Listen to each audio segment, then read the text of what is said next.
Hello and welcome to another episode of The Money Honey, the show that brings you women in property finance and construction.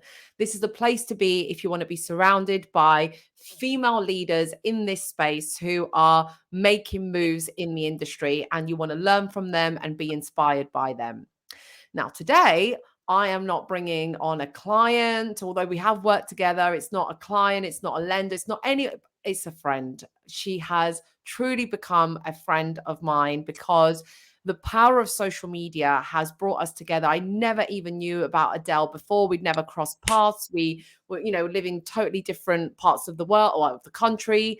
And I'm so grateful for her first ever message when she reached out to me. And that was it. Since then, we've had cocktails in Manchester. We've got like a shopping trip coming up. And I just want to share her story. I want her to share the story because she's been through a transformational journey and has got a phenomenal business, an amazing family. And I just don't know how she does it. So I just can't wait for her to share the story. So let's bring her on.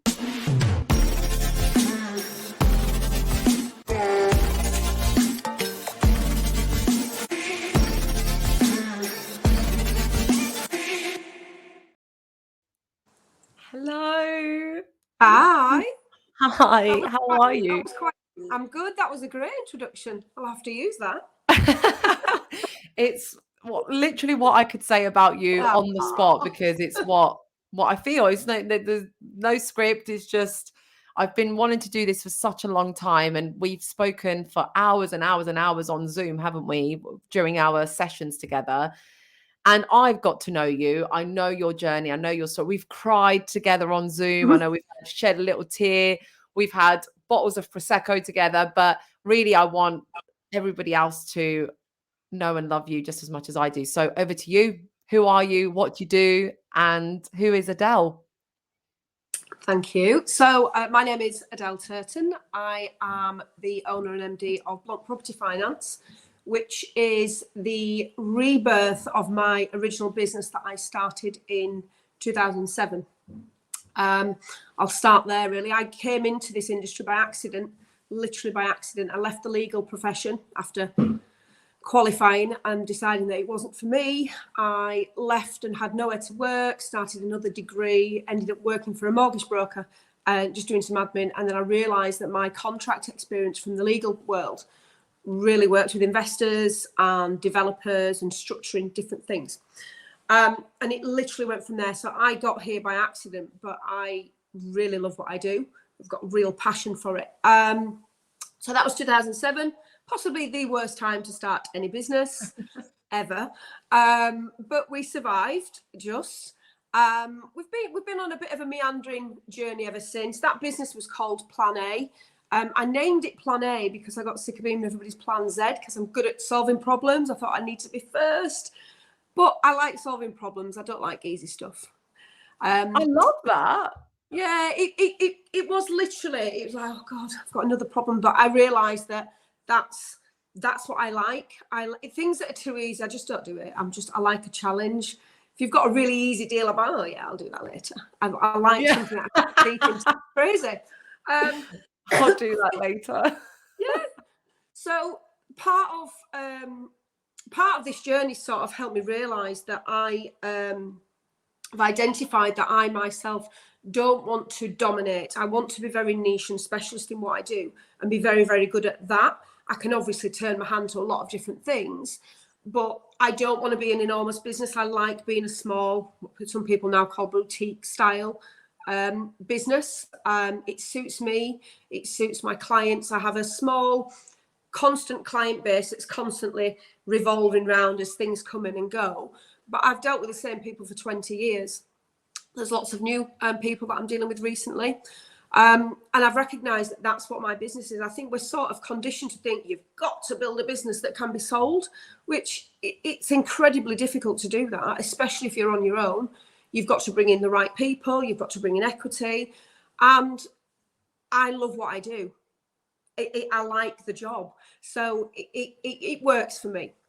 I rebranded the business as Blanc Property Finance.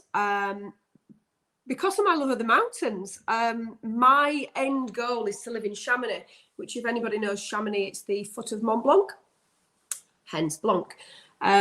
Anybody who knows anything about me will know that we love skiing, and my daughter is constantly on the snow. So I also like Ibiza, and Ibiza is known as the White Island. And that's literally where it came from. It's a little bit cheesy, but it fits with me. A lot of people say Blanc. I'm like, oh God, Blanc. It's not Blanc, it's Blanc. It's not, yeah, exactly, yeah. And ironically, you'd think that that would be a northern thing to make that mistake. Is most southerners say Blanc. I'm like, oh God, it's not Blanc. So I just go with it now. You can call me Blanc if you want. I'm not bothered. So yeah, so it's good. I think we sort of dialed things down last year in terms of tailed everything back, because obviously we knew what was coming this year. And I think like COVID and lockdown, it's come in a different outfit. It's not coming, lenders have got no money. There's plenty of liquidity. The issue is servicing from lenders. Everything has slowed down hugely. There's a lot of panic in the markets. But we're as busy as ever, as I'm sure everybody else is out there. I keep sort of pinching myself thinking, is it happening yet? No, it's not. We're all right. We're still busy. The phones are still ringing, you know. And it's a nice problem to have, being busy. Yeah, I mean, this is it. I think I've had brokers. There was a couple of clients that I had around October, November, and we started working together around the summertime, and they were like, Ros, the phone won't stop. You know, they told me that they were like, some of them were struggling like mentally with how busy they were, and it was just too much. And I really felt for them. I was like, oh my God, that sounds really, you know, it's actually not sometimes a good problem to have, that you're too busy. It is actually really stressful because you don't want to let anyone down. That one person that you do let down will tarnish your reputation. And so, you know, you start to have sleepless nights. But this particular person went from, I am turning business away. And then one day he woke up, obviously must have read the news that, you know, there's a bit of scaremongering. And he was like, no, I'm going to have to cut down on budget because I don't know if I'm going to get much business. You know, it's going to get really quiet. And you're like, so when it's busy. But when you're quiet, I think it messes with your brain that you're quiet, therefore you may not survive. But you've been busy, and you know the busy times are going to come again. If you've obviously put your provisions in place and you've put your safety net in place. But yeah, so how does that feel in your world? Like, do you panic when it's quiet, or do you think, whew, I'll just take a breather? I've always had this wonderful knack, and my dad, God bless him, my dad was a joiner, and he used to have the same thing, and I could do it. If I think I'm short of business, within half a day, a new deal will come in. Talk about putting things out to the universe. It's just a natural thing. I manage stress like that. I do a thing called, it's Freedom Warriors. It's one of my friends runs it. And we get up every morning. We're on a Zoom at 6 o'clock. It's based on the Miracle Morning principle, but he also does a bolt-on group coaching session. Yeah. It's amazing. And if I don't do it, I'm all day, I'm just all over. But it structures my day. I can write down the things that are bothering me, write down the things that I've got to tackle, no matter how big or small. It could be school-run dentist, bringing child back with an injured leg, or, you know, I've got to speak to such and such a bank about restructuring a facility because the exit's late. There's so many different varied things on that, but it just, even if I don't follow it, it's got my thoughts out of my head, and I can, right, we're ready now. I think sometimes if you keep a lot of things in your head, it's much harder. It's like anything, a problem or anything like that. But if you write a to-do list every day, and focus on what you have to do, the noise that you're getting from the media, which is often incorrect anyway, you don't hear it. You don't hear it anymore. It sort of goes away. So I think you have to allow yourself time to do that. And I don't necessarily mean me time where you go to a spa, which would be lovely. I mean, actually just a little bit of organisation within your own mind for the massive list that we've all got to do every day. And you just feel so much more positive at the end of every day because you've been able to either tick things off or you literally just roll it on to the next day. But, you know, whatever. Don't be so hard on yourself. There's a lot to do. If I look at my to-do list every day, it's ridiculous. Yes. From the tiniest thing like brush my teeth Yeah. to the major things. But life is like this now. Life is very busy. Life is busy, but I really want to elaborate on this personal development journey that you go on and that you've been on, and which I adore. And I have my own little routine. I've read the Miracle Morning. I've constructed that around my life and done my own thing. But let's talk about the theme of the show, which is the Money Honey. It's about women in finance, women in property and construction. There's a massive lorry now backing up near my drive, so there's going to be a lot of noise. This is brilliant for the podcast, so apologies in advance, but this is what it is. Brilliant. Yeah, no worries. So the question is, obviously there's women watching this, and there'll be men and women who perhaps have a struggle through the industry and have been through ups and downs. How wisdom with that, with women who want to progress in the industry and they want to find their voice, find their space, but perhaps they're not surrounded by the right people, they're not in the right frame of mind. Like, how would you tackle that? I think I was quite fortunate because the chap that introduced me to Miracle Morning and this Freedom Warriors group that I'm part of was actually a client. And I guess unless I didn't speak to him about what he was doing and connected with him, I would never have found it. So I guess it's just being open to conversations. We can get into a rut of head down, got to get it done, got to get it done, got to get it done. But that actually makes you feel a lot worse. Just maybe take a little bit of time. I know whenever I've got, whenever I've got a problematic case where something's gone wrong on a case, the best thing to do is to put it to one side for half an hour. I can find the answer. You can never do it when you're in there. So it's just learning these little techniques. I think I've always been aware of personal development and self-help, if you like, just because of my teenage years with my dad, and he sort of retrained as a counsellor. So I've been fortunate enough to be surrounded by people that are really open to this idea, because it is, I'd probably say in the last 10 years, it's become really prominent. Prior to 10 years, it was like, oh my, you're talking about what? You're doing what? You're doing affirmations, you're visualizing, meditating. Yeah, what? But everybody does it now, and I do think that it is important to that. To me, that is that's self-love. That is looking after yourself mentally. I do think it is very important, and whatever that is. Some people go to the gym. Some people do go to the gym and do this. I do think it's important to find your thing, but it's only through communicating with people, just talking to people, really talking to your clients, and you never know what synergy there is there. And in fact, most people have synergy, they just don't realize. They think their issues or their problems, let's say, are just their soul is for them. They're not. I can guarantee you everybody's got the same feelings or stress or whatever. Absolutely. I think that's a noteworthy point you've just made there. One, to secure in your notebook and your diary that you have to, whatever industry you're in, whatever's going on around you, you have to check in with yourself.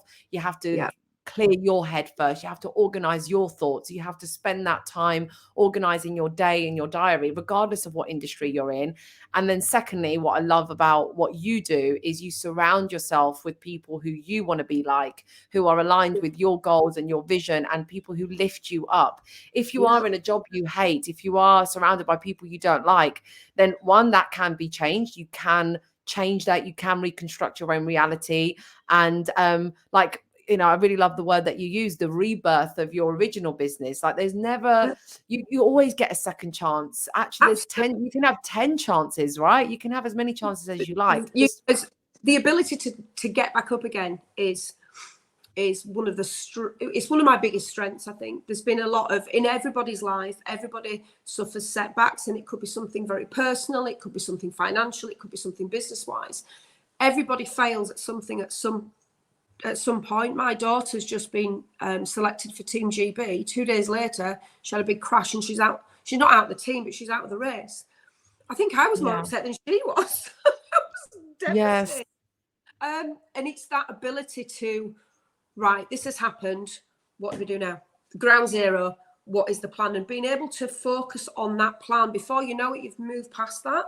And that's what Miracle Morning or Freedom Warriors does for me, is that you before you know it, you're in the middle of your plan and you've moved on. You're like, oh, I don't feel like that. You've refocused. What is the saying? Where the focus goes, the energy flows. Energy goes where attention Something like energy that. flows where attention goes. Yes, I love that saying, but I also love how you can make a setback your comeback.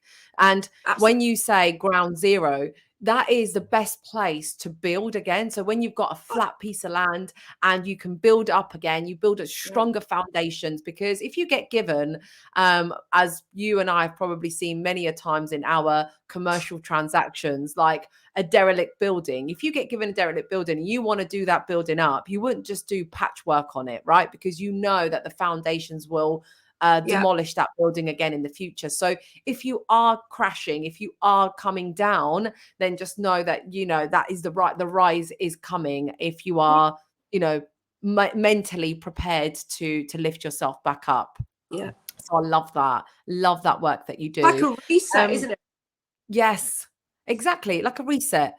So I have a couple of final questions for you. One is, what would you love to see different in the industry? I know it's evolved a lot from when you first started out, but what do you think we still need to work on in financial services? Oh gosh, that is a huge question. I know, but one thing, if we could see one tiny minor improvement. I think, oh gosh, I like to see women represented, but I think I love all the women in finance. I love all this real and equally the support that it gets. I'd like to see it as Adele Turton mortgage broker, not Adele Turton female mortgage broker. I'm a broker. Yeah. And this is, I think this can be some of the resistance sometimes that we're having to set ourselves out. That there is a number of reasons why we have to do that. Is because women usually carry most load at home. That for us to achieve in this very male-dominated environment, you have to be 10 times as good because of everything else that you're doing. And that's sometimes that isn't the case. Sometimes there's women that choose not to have children. I just wish it was more of a, I'm going to say level playing field, but then it's not, because men and women are different. Men and women have different strengths, different abilities, and I think it all should be celebrated. What I don't think is that anybody should just get an automatic recognition for being a man or being a woman. I think it should be judged on merits. Still within that category. That was a very deep answer for a massive question. Very deep, and I'm glad you say it like that, because I often get people's response being like, I just want men and women to be equal. And I always say, like, and I'm always scared to say out loud, we're not equal, because if I am to deliver a baby, for example, if I'm going to deliver a baby, my body's going through that, my hormones are going through that, my head is going through that. And yes, you can return to work and you can have a work husband, but at work, I'm not going to be too graphic, but physically, my body is still going to feel like I've had a baby. It can take up to 2 years after you've had a baby for your hormones, for you to feel like yourself again. It's huge. I'll give you an example. I'm the person that wears the trousers. I'm the dominant one in my relationship just because of what I do. It's the way we are. My David's so laid back. That's why it works. Exactly the same. I'm the one that drives us forward. I'm the one that sort of, when I need to be strong, I'm the one that deals with things with the kids. But when we were away and Allegra had this accident, I literally fell apart. And I am one of the strongest people I know. I could not. But David's got a sport background. So David was signed to Liverpool as a kid. So he's been around professional sports people a lot. And he literally stepped up with very few words, but he stepped up and he sort of got my head back into check. And I remember thinking, what the? But it was so nice that when I needed him to, he stepped forward. I guess if I'm strong, he doesn't need to. He just that's happy. And it was so nice. Yeah. I feel like that. And sometimes I'm like to Matt, I just feel like I'm just doing everything. He's like, yeah, because you want to do everything. And then like, I'm like, yeah, I know. But, and he's like, yeah, and then you want things done a certain way. So you just do it. And then sometimes his go-to thing is like, oh, you just need a hug, don't you? And it is true. It's like, I literally just feel like I need to, like you just said, like, be, when I am falling apart, they do step up and they are there for you. Very subtly, because it does know Yeah. not to come with a full-blown charging on a horse stuff. That doesn't work with me. No, Like Adele, no. this is something you're going to have to learn how to cope with. It's a minor injury. There was all these sort of things. And then we were talking about the competition, because this is not me competing. This is Allegra. And when I see there's a lot of competitive, very privileged children do this sport, and some of them, it turns and it gets nasty. And I'm like, I go back to my Bradford roots at this point. I'm like, you can't do that in this arena. And he's having to calm me down. I like, this is sport. Although they're competing against each other, this is what it is. And it's quite refreshing, actually, that it's usually me that I feel like it's always on me, but it isn't. It's just there in the background. Yeah. And every now and they're then always there. Yeah. And that goes, the same goes for, I know we're talking about relationships, but in your team, in your industry, your boss, sometimes we feel like we're being judged or looked at, but only because it's a reflection of our internal thoughts. Maybe actually, if you just reached out to your manager and boss and said, I'm feeling like this at work, is it just in my head? Or, you probably realize that actually you've got so many more people rooting for you. It's just that you perhaps come across stronger than you think, and therefore people think you don't need the help or something like. So we do need to have a check-in with ourselves and not just blame the society, or just blame the industry and say, oh, well, yeah, men want this and women want that, so we can't ever be equal. It's just, but it's like we spoke about this before, and if you're focusing on a negative, a bit like where your focus goes, your energy flows, or whatever the saying is, and all you can now see is negatives. And it's true. It is true. You hear things in different ways, you read it in different ways, your perception of the world is negative. And it's not a negative place. Well, it can be if that's how you want to see it, but it's really how not in the you want to see it. Yeah. And exactly. Sometimes you don't realize that everything starts with you, that you have the power to change your life, to make those next steps, to fix that deal, to confront that situation with his particular client or lender or surveyor or whatever it is that's going on, and get involved, because that's the beauty of this, is that you have the power to be able to do that. And for me, it's empowering, that you're like, I can change the situation by getting involved, doing this. And that's what I love about my job. It really gives me that, probably too much self-worth, to be honest. So when things do go wrong, I'm like, no. Yeah. But provide service for clients as well, because it's a double-edged sword. It's your strength is always your weakness, isn't it? But it is. You've just got to learn when to say, right, this is enough. This is the boundary. I go beyond this, it's going to start affecting me personally. That's another important thing, boundaries. Still learning that at 45-year-old. And that's what I think.